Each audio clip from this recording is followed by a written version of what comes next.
Ceci est un livre audio autogénéré par Google. Collection Résonance. Ouvrage paru. Georges Nurdin, Olin Oedekoven, Deborah K. Robbins, Le leadership en action 2015. Denise Cohen, Tu me fais marcher 2015. Hélène Wasylyna, Ukraine, prémices de guerre froide en Europe, 2014. Joss Roussel, Misère de la finance 2014. Valérie Lejeune Dire, Tendance économique et sociale de la valeur en entreprise 2014. Florin Paoun, Tous entrepreneurs 2014. Introduction. In the beginning of the 21st century a fundamental paradigm change is happening in front of our eyes. The world center of gravity that used to be west and north for the last 500 years is shifting to east and south. This shift is a fast and a strong tidal wave. It is a sweeping one. This phenomenon has been labeled emerging economy. Emerging economy have been, most of the time perceived and analyzed in terms of macroeconomics and in an international trade perspective. Almost exclusively. This view angle, if not wrong, prove limited, if not irrelevant when it comes to explain what are the business and managerial force at work beyond the scene. Macroeconomics and international trade only reflect a disincarnated and very conceptual view, totally remote from the ground reality. Understanding, deep inside, the business and managerial mechanisms that power the tidal wave that is coming up is all about getting the right granularity in observation and well as the right mindset tools and models. And surprisingly enough, not much has been researched in that direction and that level so far. This is the purpose of our book. Incidentally, it is interesting to note that emerging economy, even taken on a macroeconomic sense, are no longer emerging. Suffice to realize that in 2014, China has matched the USA in terms of GDP measured in PPP, except that gross demographics and education gradient works in favor of China by far. Africa is predicted to see its GDP take off by 2050 fueled by demographics and entrepreneurial spirit and initiative, let alone its natural resources coveted by all and everyone. Same logic apply to Middle East, Russia, Asia Pacific, Latin America, but in different ways. And even if USA will still remain a world heavyweight, namely due to its science and technology, finance and military muscle, its relative influence will recede. Europe is even more en issue. Europe is and will be struggling with an ineffective governance, inner wider cultural rift, crippling debt and deficit, negative demographics, high youth unemployment. Up to this point we asked ourselves the question. Who are the game changers coming with the tidal wave that actually nobody knows very well? For us it was the trigger that we ought to investigate this subject and come up with some insight and findings.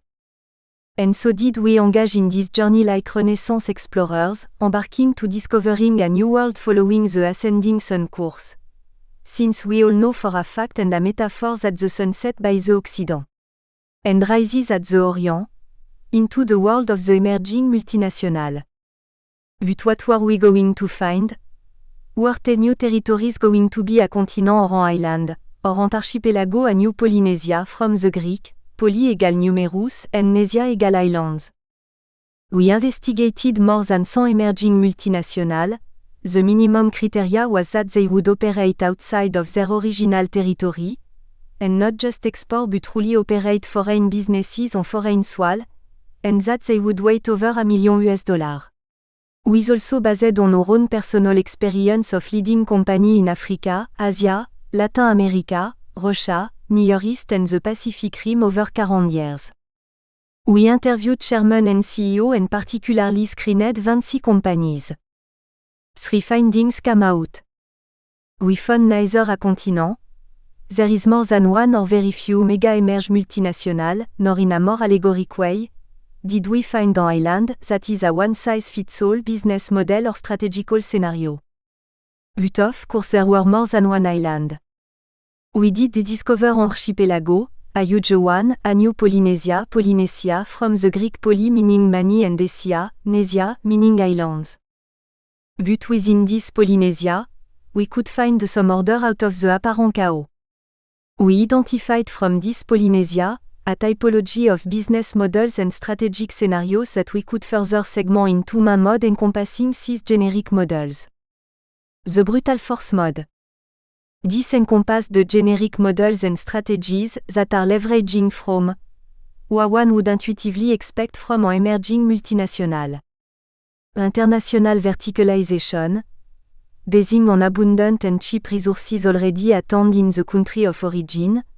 An emerging multinational would acquire the necessary segment abroad to fully cover and secure the whole value chain, in particular in getting always closer to the end users, markets, e.g., acquisition of oil-related activities, distribution, chemicals, energy supply, power grid management, etc. e.g., an oil extracting Saudi corporation acquiring the iconic GE Plastic division on a worldwide basis, etc. Acquisition of foreign resources to supply the local existing transformation industry.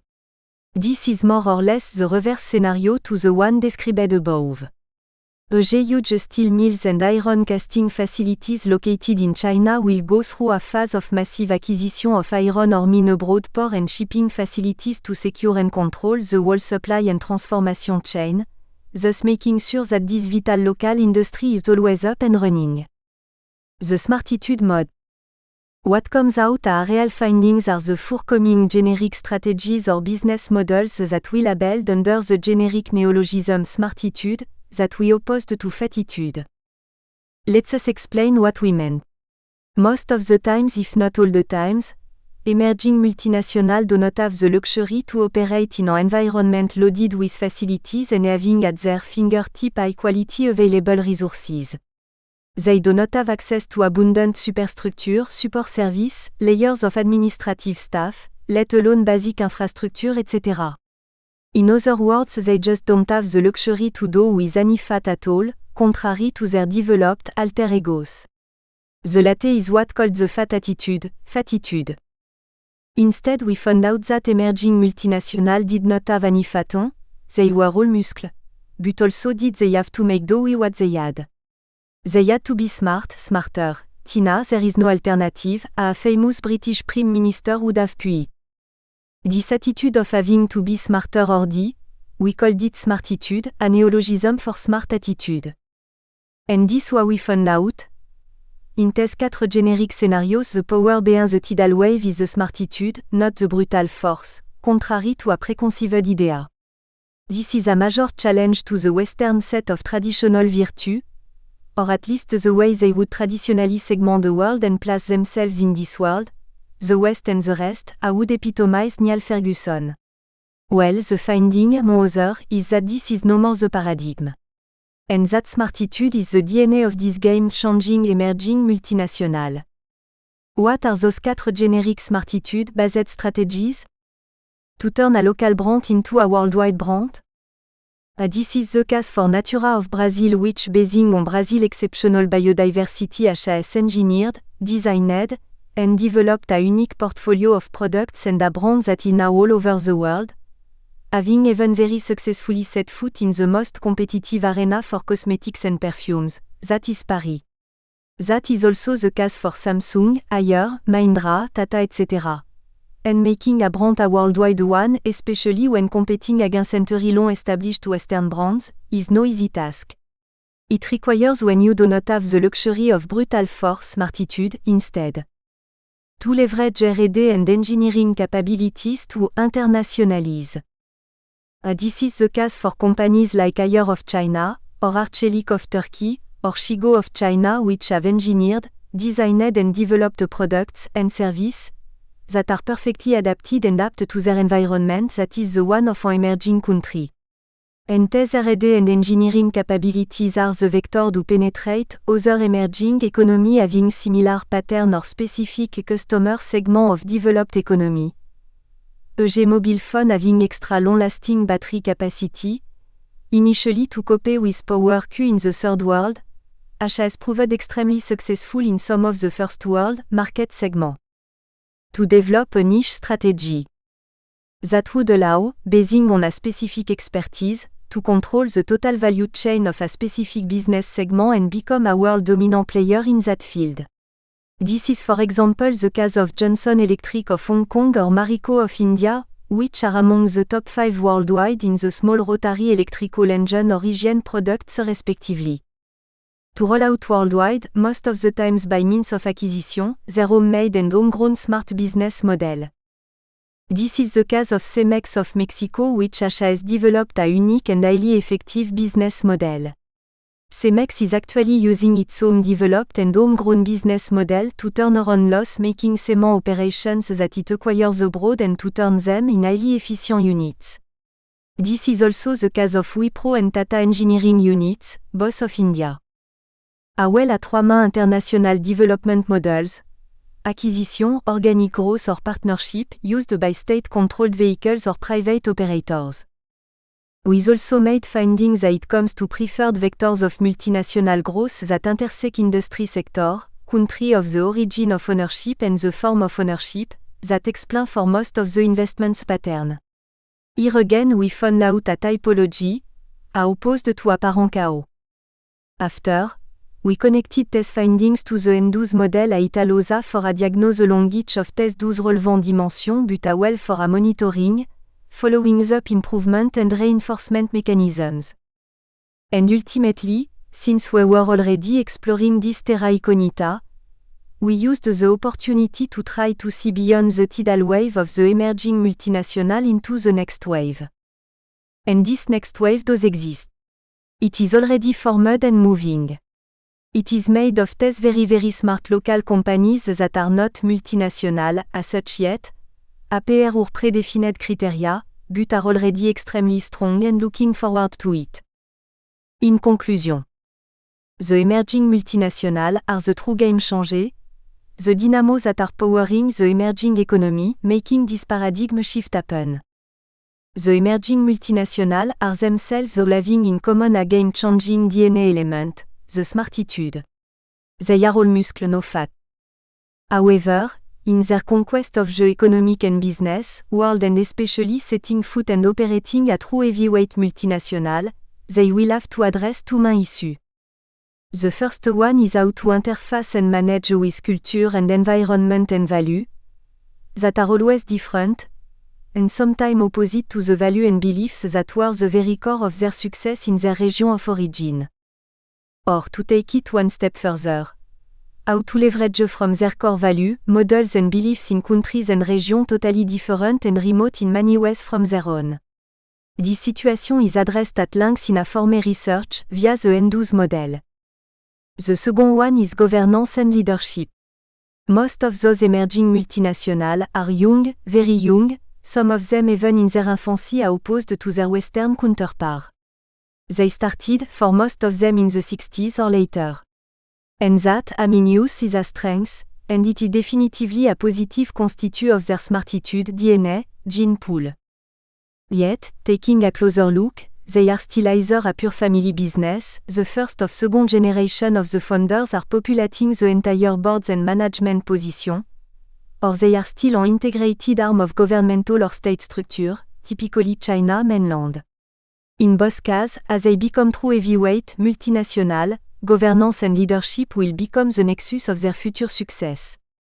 And these governance models do not necessarily need to conform nor mimic the Western ones, yet they will have been defined, designed and executed. Addressing in smart way, those critical issues will be the differentiating and winning factors for the game changer the emerging multinational. Chapitre 1 Les dessous d'un monde qui bouge. L'émergence, topographie d'un concept fluctuant. 1. Les émergences d'hier. Les émergences, des poussées successives de la Chine à la conquête de la planète par les puissances européennes, ne cessent de redessiner le paysage mondial. Dans les dernières décennies du XXe siècle, les émergences économiques se bousculent. Sous chacune d'elles se profile un peuple, avec ses ambitions et ses rancœurs. Les émergences en cours, loin de porter un ordre, peuvent ressusciter de vieux conflits ou produire des alliances inattendues. Toutefois, une contrainte fondamentale tout à fait nouvelle pèse sur ces émergences. la nécessité pour l'humanité, si elle ne veut pas se détruire, d'édifier une gestion commune de la Terre. Milieu des années 1970. Des armées communistes s'emparent de Phnom Penh puis de Saïgon, la marée rouge semble devoir submerger toute l'Asie. Pourtant, à la même époque, les émergences capitalistes s'enracinent sur le même continent. Les 4 dragons Corée du Sud, Singapour, Taïwan, Hong Kong, sont suivis par plusieurs pays d'Asie du Sud-Est, Thaïlande, Malaisie, etc. À la fin des années 1970, les 4 modernisations de Deng Xiaoping enterrent l'autarcie maoïste et enclenchent la croissance chinoise. L'Inde finit par s'inquiéter de l'ascension du rival chinois et amorce, au début des années 1990, le démantèlement du protectionnisme des licences. L'Amérique latine suit plus ou moins. Ancrage du Mexique dans l'accord de libre-échange nord-américain ALENA, assainissement financier du Brésil. Le grand bouleversement du paysage économique mondial s'amplifie. Les sociétés humaines émergent de manière chaotique. Peut être qualifiée d'émergence toute croissance brutale d'une entité sociale ou politique, cette poussée perturbant tout l'environnement et en redéfinissant les équilibres. L'émergence, un accouchement équivoque et douloureux. Tout au long du Moyen Âge, l'Europe devient une machine à produire et à échanger du savoir. Ce décollage est alimenté par l'Orient auquel l'Europe se branche. L'émergence spectaculaire de l'Europe est préparée par des accumulations de connaissances puisées ailleurs, qui, durant la Renaissance, fournissent un superbe tremplin pour produire une synthèse inattendue. L'Amérique, clé de l'émergence de l'Europe. Entre le XVe siècle et le début du XIXe, l'Europe acquiert une avance unique dans l'histoire. Le premier facteur est probablement l'expansion océanique, qui fournit un ressort incomparable aux puissances européennes. Ces dernières s'approprient la voie impériale des échanges, tissant des réseaux économiques planétaires. L'Europe a accès à tous les rivages et ouvre les continents. Des puissances européennes reçoivent en prime le plus beau des cadeaux. Un continent s'étirant du pôle Nord au pôle Sud, l'Amérique. Cette dernière offre à l'Europe une immensité où elle déverse ses dissidents et ses surplus de population. Les idées européennes reçoivent un laboratoire où elles s'épanouissent. Sans l'Amérique, l'Europe aurait-elle eu cet héritier qui accomplit ses ambitions les plus absolues, les États-Unis ? Les États-Unis, une conjonction unique d'atouts. Du milieu du XIXe siècle à la fin du XXe, les États-Unis atteignent et gardent la première place par une combinaison unique d'avantages. 2 océans, l'Atlantique et le Pacifique, les protègent tout en leur procurant 2 superbes autoroutes les conduisant aux côtes occidentales et orientales de l'Eurasie. Les États-Unis conquièrent leur territoire, mythe fécond de la frontière, se dotant d'un vaste marché intérieur, tremplin pour une économie monde. Un peuplement d'immigrants permet d'édifier une société libérée de tout passé. Dès les dernières décennies du XIXe siècle, les États-Unis dominent, émergeant loin au-dessus de toutes les autres puissances. Mais quel autre pays peut-il revendiquer une telle rencontre de facteurs dynamiques ? Aucune émergence n'est bienvenue. Les émergences de la seconde moitié du XIX siècle et de la première moitié du XX sont tragiques, chacune déchaînant un cycle infernal de frustration, d'envie, de rivalité, et se terminant très mal pour les émergents. La terre est occupée et partagée. Tout émerge doit se faire accepter, ou avoir la capacité de tenir tête à ceux qu'il bouscule. Allemagne. En 1871, l'Allemagne, ayant vaincu la France, est unifiée par Bismarck. Elle est emportée par une prodigieuse croissance, industrielle, scientifique, intellectuelle. Mais elle étouffe, coincée au centre de l'Europe, convaincue d'émerger trop tard sur une planète déjà partagée. L'agressivité de l'Allemagne effraie, suscitant des coalitions pour la neutraliser. Angoissée, certaine que le temps joue contre elle, l'Allemagne précipite 2 guerres, 1914 à 1918, 1939 à 1945, qui l'écrasent Allemagne année zéro, et la contraignent à se réinventer sous la surveillance étroite des colosses américains et soviétiques. Japon. En 1853, le Japon, fermé depuis plus de 2 siècles, est ouvert à coups de canon par l'amiral américain Matthew C. Perry. Le Japon comprend que s'il veut échapper à la colonisation, il doit copier ce qu'il y a de meilleur chez les maîtres du monde. Parlementarisme britannique, armée prussienne, code civil français. Le Japon réussit trop bien. En mai 905, Il est la première puissance jaune à infliger un désastre à un géant blanc en détruisant la flotte russe dans le détroit de Tsushima. Le 15 février 1942, le Japon impérial fait tomber comme un fruit mûr la première forteresse de l'Empire britannique, Singapour. Le Japon paye très cher son ambition. En 1945, il est frappé par 2 bombes atomiques. Il se rend inconditionnellement, n'obtenant que le maintien de l'empereur. Russie. Dans les années précédant la Grande Guerre, 1914 à 1918, la Russie est perçue aux côtés des États-Unis, comme l'autre géant en construction. Conquête de l'Est sibérien, décollage industriel, redressement spectaculaire après la défaite contre le Japon. Mais le régime tsariste se révèle incapable de se réformer, l'énorme masse de paysans demeure maltraitée. En 1914, la Russie se jette aveuglément dans la guerre, subissant des défaites qui la plongent dans des décennies de révolution et de terreur. L'émergence est une aventure incertaine. Des dynamiques économiques, sociales peuvent être cassées ou au moins distordues par des ruptures politiques ou des interférences extérieures. Après la Seconde Guerre mondiale, l'Allemagne et le Japon se reconstruisent, émergent à nouveau, admis dans le club restreint des grandes puissances économiques. La Russie, entravée par un système fermé, n'en reste pas moins un géant. Elle est même, durant la guerre froide, l'autre super-grand se déclarant l'égal de l'Amérique. Le courage d'or des émergents. De la Chine des Ming à la Turquie des Ottomans, des empires aztèques et incas au Japon des Tokugawa, tous ceux qui font face à l'irruption des puissances européennes la ressentent comme un tremblement de terre, une rupture irréversible. Les routes vers l'émergence sont longues.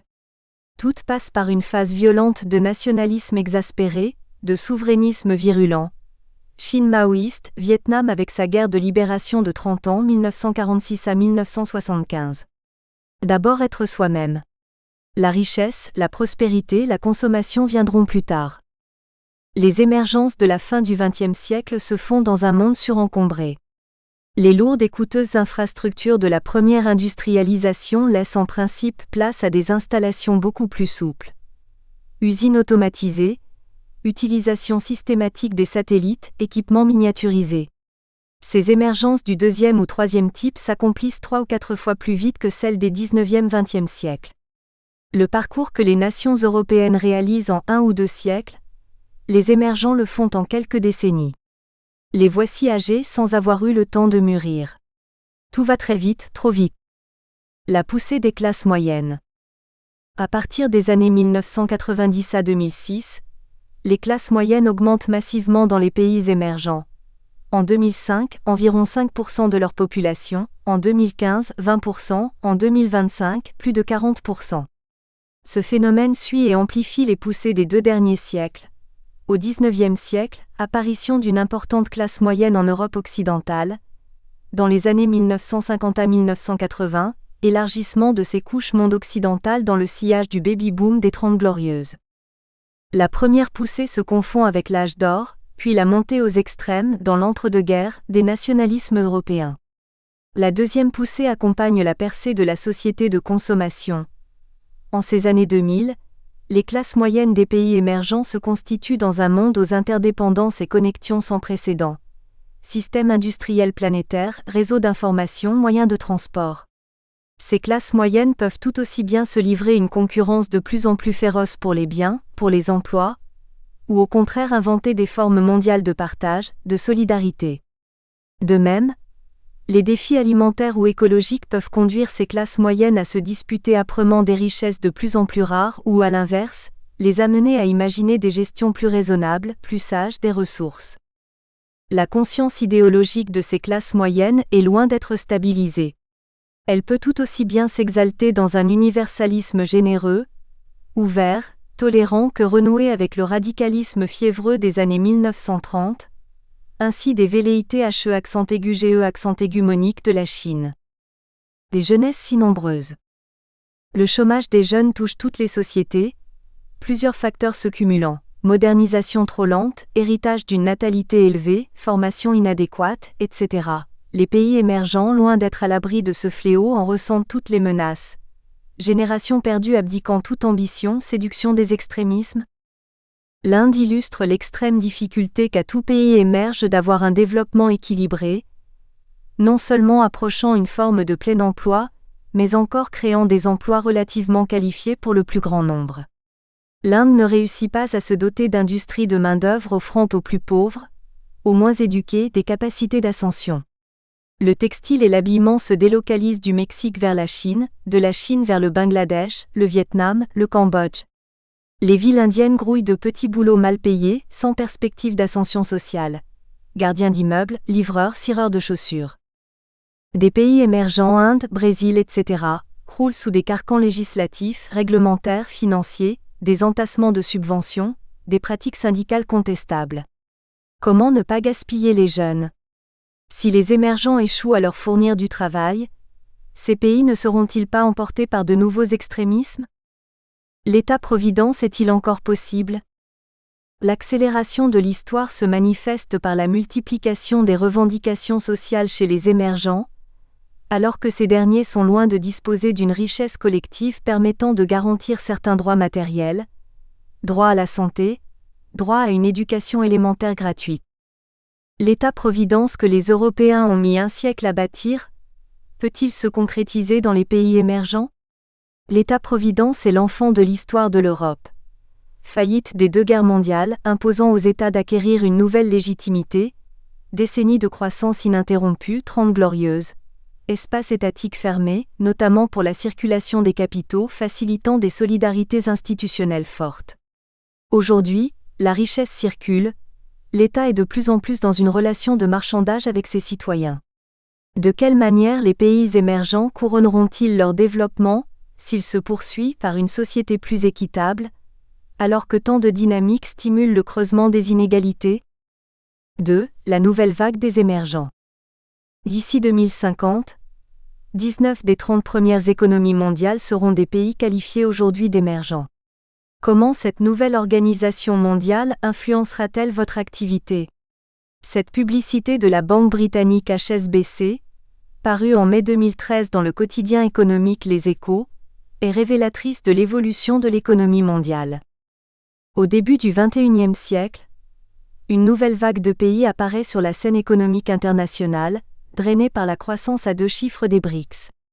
Les nouveaux pays émergents n'attendent pas l'Occident, paralysés par la crise des dettes souveraines et ses difficultés à se réformer, pour avancer leurs atouts économiques et conquérir les marchés.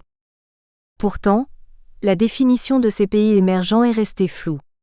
Dragon asiatique, BRICS, BICS, Next 11, E7, CIVET, des classifications nombreuses sont apparues, dont la plupart dans les dernières années, souvent sans véritable cohérence d'ensemble, et rassemblant des pays dont les caractéristiques sont parfois très éloignées.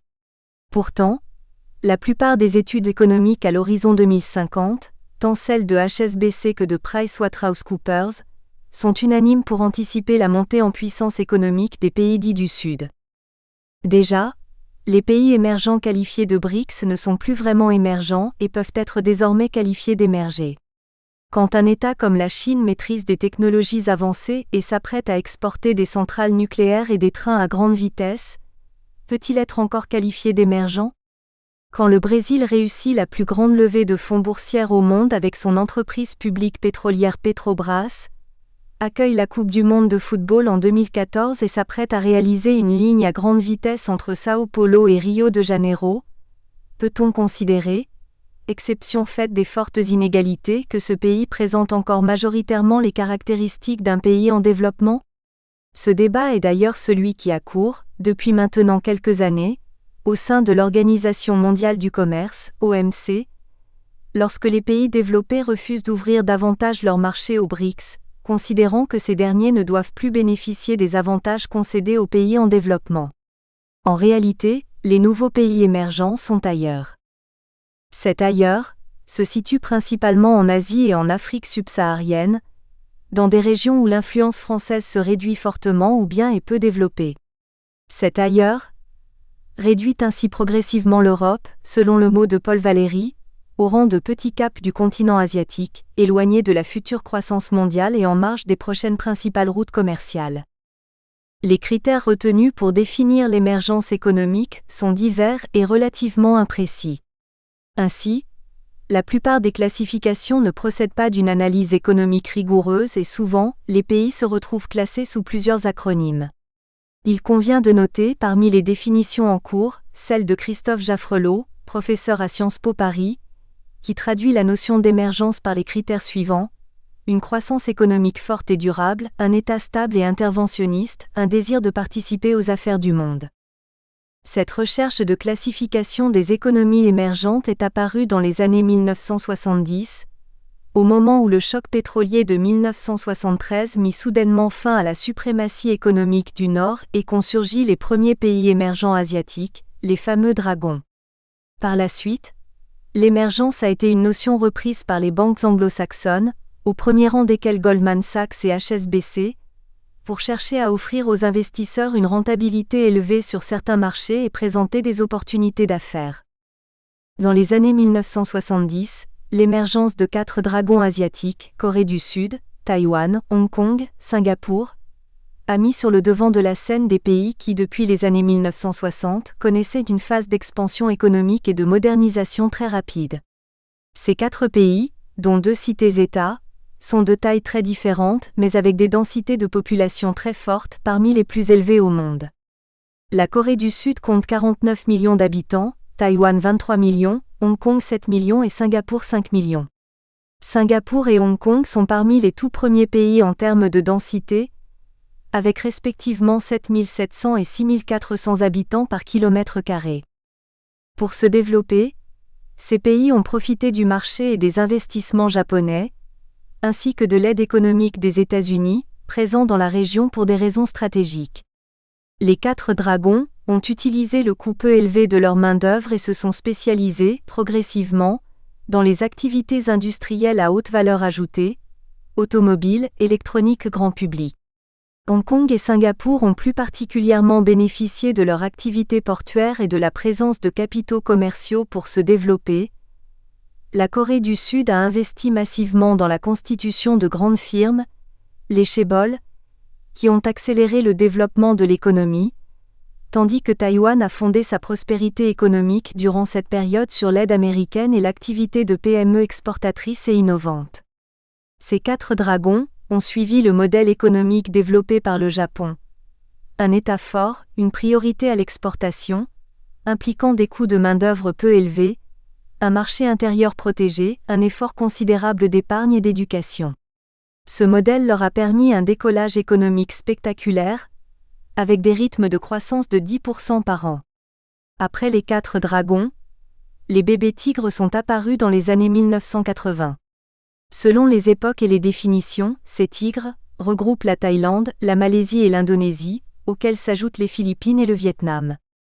Ces pays ont connu un décollage de leur économie avec des taux de croissance supérieurs à la moyenne mondiale, une forte progression des exportations et la montée en puissance d'une classe moyenne active. 2001, le renouveau de l'émergence économique avec les BRICS. En novembre 2001, après la chute du mur de Berlin et les débuts de la mondialisation triomphante, mais également au lendemain des attentats du 11 septembre, Jim O'Neill, alors chef économiste de la banque américaine Goldman Sachs, publie une note dans laquelle il définit les nouveaux pays émergents. Il y présente la notion de BRIC, afin de désigner le Brésil, la Russie, l'Inde et la Chine comme des puissances économiques montantes appelées à remettre en cause la domination de pays riches dans l'économie mondiale. Jim O'Neill part d'un critère simple, l'impact de la population sur la sphère économique. Le plus petit pays démographiquement de sa liste est alors la Russie avec 140 millions d'habitants. L'économiste de Goldman Sachs en déduit que si ces pays augmentaient leur productivité, ils deviendraient vite des géants économiques du fait de la taille de leur marché intérieur, de la croissance du commerce mondial et de la globalisation. Ces calculs lui montrent qu'en 2037, le PIB combiné des 4 pays BRIC pourrait être plus élevé que le PIB combiné des pays du G7. Aujourd'hui, les BRIC représentent 16% du PIB mondial. La Chine est devenue la 2e économie mondiale et dépasse le Japon qui occupait cette place. Le Brésil et la Russie ont dépassé le Canada, et l'Inde n'en est plus très loin. En 2011, le groupe se transforme en BRICS avec l'ajout de l'Afrique du Sud, en dépit de sa dimension démographique modeste, 48 millions d'habitants, par rapport aux géants brésiliens, russes, indiens et chinois, mais grâce aux efforts des milieux d'affaires sud-africains très influents et intégrés au monde économique anglo-saxon, et de la bourse de Johannesburg, plaque tournante pour les matières premières. Après les BRICS, la multiplication des classifications d'émergents. En 2005, Jim O'Neill publie une nouvelle note pour Goldman Sachs où, poursuivant sur le succès des BRICS, il tente de forger un nouveau concept de pays émergents en développant les Next 11, les 11 prochaines économies émergentes que sont le Bangladesh, la Corée du Sud, l'Égypte, l'Indonésie, l'Iran, le Mexique, le Nigeria, le Pakistan, les Philippines, la Turquie et le Vietnam. Parmi les critères retenus par Jim O'Neill figurent la stabilité macroéconomique, la maturité politique, l'ouverture commerciale, les politiques d'investissement et la qualité du système éducatif. En 2009, ces 11 pays représentaient 7% du PIB mondial contre 16% pour les BRICS. Amateur d'acronymes, en 2011 Jim O'Neill ajoute les MIKT qui regroupent le Mexique, l'Indonésie, la Corée du Sud et la Turquie. Ces 4 pays appartiennent déjà au groupe des Next 11, et les critères de cette nouvelle classification ne sont pas très explicites. En effet, les similitudes, économiques ou démographiques, sont difficiles à trouver entre deux pays aux caractéristiques aussi différentes que la Corée du Sud et l'Indonésie.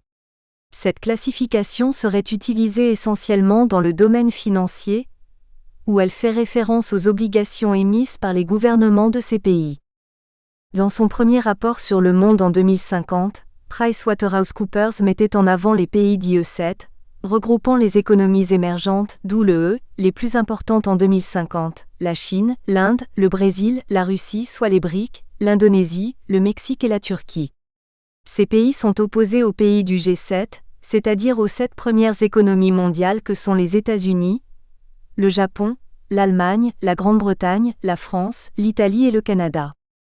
En 2010 apparaissent les CIVET, acronyme inventé un an plus tôt par Robert Ward de l'économiste Intelligence Unie. Ce concept est décrit par Michael Geigan, dirigeant de la banque HSBC, lors d'un discours devant la Chambre de commerce de Hong Kong en avril 2010. Cette classification regroupe la Colombie, l'Indonésie, le Vietnam, l'Égypte, la Turquie et même l'Afrique du Sud, qui rejoindra le groupe des BRICS un an plus tard. À 2 exceptions près, Colombie et Afrique du Sud, les CIVET font partie des Next 11. Les critères retenus pour définir les CIVET demeurent vagues. Ces pays disposent d'une économie diversifiée et dynamique, d'une population importante, en augmentation et jeune, et d'une certaine stabilité politique. En 2009, Nouriel Roubini, professeur à la Stern School of Business, de même que Morgan Stanley ont proposé de remplacer, parmi les BRICS, la Russie par l'Indonésie, formant ainsi un groupe nommé BICS ou B6. Constatant la dérive autoritaire du régime politique russe, l'atrophie démographique et la corruption endémique, il préfère la prudence budgétaire de l'Indonésie, sa croissance économique à 6% et le renforcement engagé des institutions sociales et politiques. Mais cette constatation ne suffit pas à définir les pays émergents, même si, en termes de population et de croissance économique, l'Indonésie répond aux critères premiers que s'était fixé Jim O'Neill lorsqu'il a créé l'acronyme BRIC. Après les BRICS, les pays qui apparaissent comme les plus prometteurs regroupent, toutes classifications confondues, Next 11, E7, MIKT, CIVET, et par ordre alphabétique, l'Afrique du Sud, le Bangladesh, la Corée du Sud, l'Égypte, l'Indonésie, l'Iran, le Mexique, le Nigeria, le Pakistan, les Philippines, la Turquie et le Vietnam. Ces pays émergents ont suivi un même chemin dans la mondialisation, un rattrapage économique avec de faibles salaires, une monnaie sous-évaluée afin de soutenir les exportations et l'accumulation de réserves de change qui permettent, à terme, de financer les infrastructures. Mais l'inflation des acronymes et des classements, mélangeant souvent les mêmes pays, a eu pour effet de brouiller la vision des prochains pays émergents. Ces classements semblent plus correspondre à un concept journalistique, sans être étayés par des critères économiques et démographiques précis. L'évolution économique récente démontre ainsi que ces concepts sont mal définis, ou rapidement dépassés. Les BRICS entre réussite économique et défis sociaux. Les premiers pays classés parmi les émergents, depuis les années 1970, se sont développés. Ainsi, la Corée du Sud arrive en 2012 au 43e rang mondial, avec un PIB par habitant de 32 400 $.